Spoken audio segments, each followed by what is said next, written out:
kind of came out of nowhere. Damien Ritter. Who is that guy? And what does he even do? With the Curtis King interview, I noticed in the comments that a lot of people were saying things like Dame was an industry plant, that Dame hasn't done shit, that Dame doesn't know what he's talking about.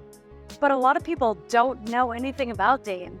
And I feel like a lot of his comments about Funk Volume and a lot of the conversation that exists around Funk Volume on the At Odds podcast is pretty much written off. But a lot of people, either because of their age or because of the way that they listen to music, don't know too much about the independent scene. Dame Ritter actually changed the way that independent music ran forever, and he gave us a lot more power as independent artists. That's why you saw Curtis King speaking his praises. And of course, I'm a huge fan of Hopsin because I'm a huge fan of lyricism and storytelling. Hopsin is a master at that. And I realized that Dame and Hopsin have been at odds, no pun intended. But I wanted to tell a little bit of the story of Dame Ritter and Funk Volume.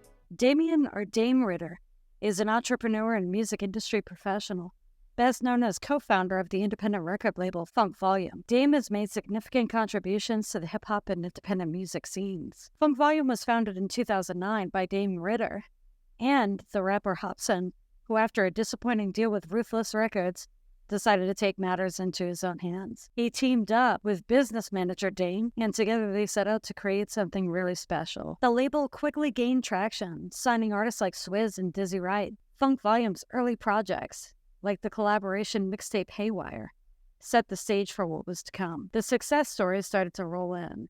Hopson's Raw in 2010, Dizzy Wright's Smokeout Conversations in 2012, and Jarren Benton's My Grandma's Basement in 2013 all made waves in the hip-hop scene. In 2015, Funk Volume took a major step forward by signing a distribution deal with Warner Bros., solidifying its place in the industry. However, success was not without its challenges. Fast forward to 2016, and the label was in turmoil. Hopson took to Instagram to announce that Funk Volume was officially dead. The root cause? A feud between co-founders Hopson and Dame Ritter over controlling financial matters. Right. So Damien is that guy where it's like he stepped into this world and he started overstepping by thinking he was P. Diddy. You know what I'm saying? Okay. Thinking he was Dr. Dre. Right. Thinking that he made us. Thinking that he knew the formulas, but he didn't really understand anything. Now, you were managing not only Hopsin, but also Jarren Benton and Dizzy. Yep. Right. Yep. And I guess Hopsin had an issue with that? That was one of the, but he didn't have an issue until that email. That was another one of the demands. Right. He didn't want you managing the other artists. Right. And my response to that was, you know, for you in your situation, you're allowed to say who you want to manage you.